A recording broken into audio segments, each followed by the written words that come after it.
j'espère que vous allez bien. Aujourd'hui, on se retrouve dans un nouvel épisode, l'épisode 2 du Tour du monde d'Hélène Tinte à la main.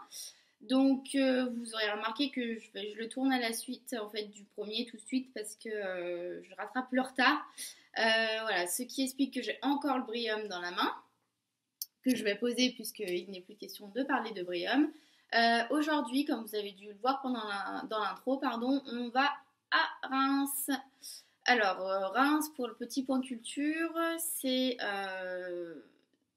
déjà, elle est connue pour sa cathédrale, la cathédrale de Reims, où Clovis Ier s'est fait baptiser en 496, il me semble.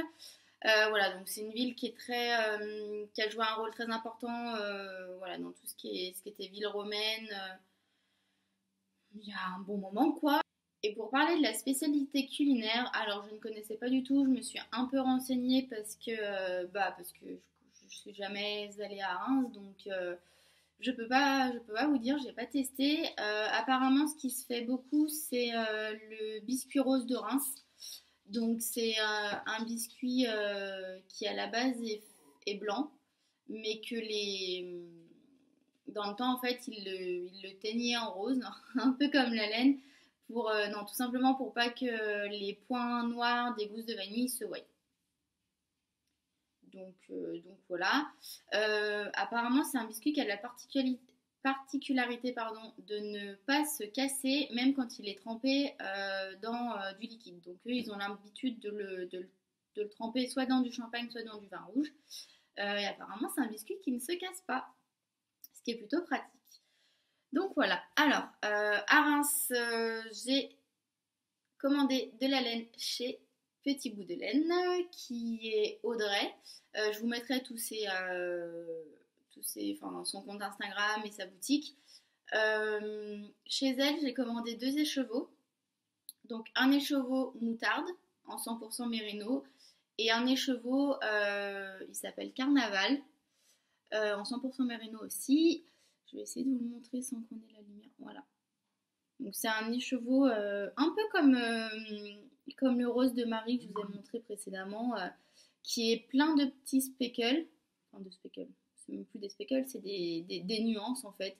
Vous pouvez voir, il y a un peu de violet, il y a du orange, il y a du jaune, il y a du gris. Voilà, il est juste magnifique. C'est des écheveaux, donc voilà, il m'en reste, il me semble, une trentaine de grammes là, il y a un peu moins ici, je sais plus exactement, 18 peut-être. J'ai une fois de plus tout mis sur ma page projet de Ravelry. Je m'en suis servi pour tricoter un châle. Le châle Good Vibes de Nadia Crétin-Lechen. Alors, je vais essayer de vous le montrer en entier. Je sais pas si ça va être possible parce que je vois plus du tout ce que je fais. C'est un châle qui est quand même très très très grand. Je vais essayer de me reculer. Voilà.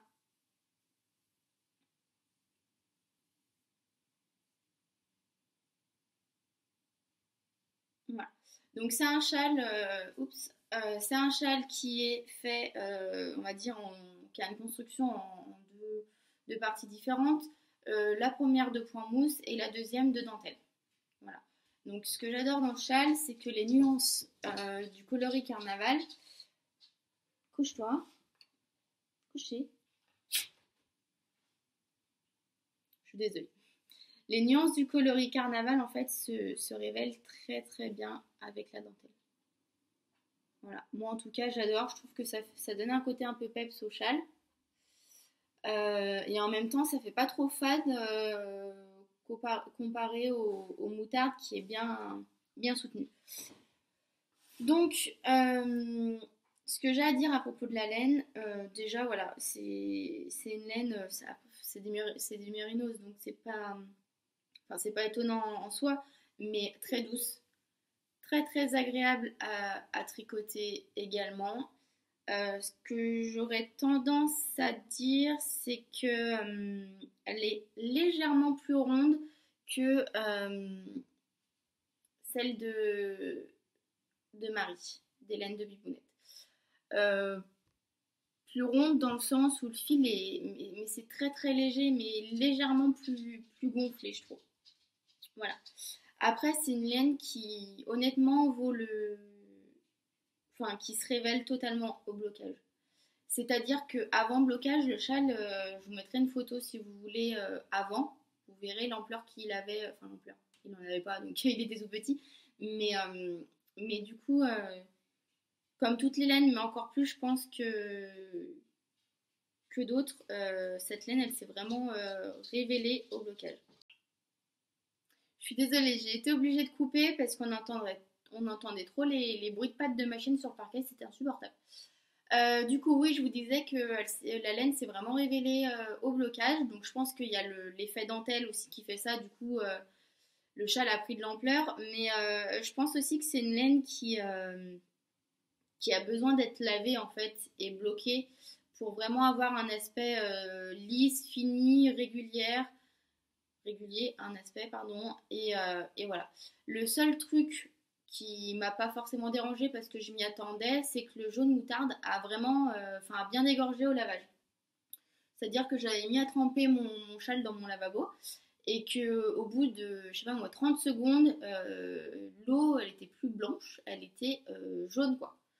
Donc, du coup, ce que j'ai fait, c'est que j'ai vite mis un bouchon de vinaigre blanc pour pas que ça déteigne sur le coloris qui était vachement plus clair, le coloris carnaval. Et au final, pas du tout. Voilà, ça s'est super bien passé. Le blocage, nickel. Et du coup, voilà, je suis ravie d'Hélène, du rendu et surtout de l'envoi soigné qu'a fait Audrey. Puisque dans l'envoi, dans le colis avec les deux écheveaux, il y avait des petits sachets de lavande. Voilà, donc que je trouve, enfin, c'est vraiment adorable quoi. C'est un petit quelque chose, c'est pas grand chose, mais c'est toujours ça. Et très honnêtement, ça fait vraiment plaisir. Euh, donc voilà, j'ai fini pour Reims, pour les laines de Bibounette. Je vous dis à très bientôt dans un nouvel épisode. Et puis en attendant, portez-vous bien. Bye bye!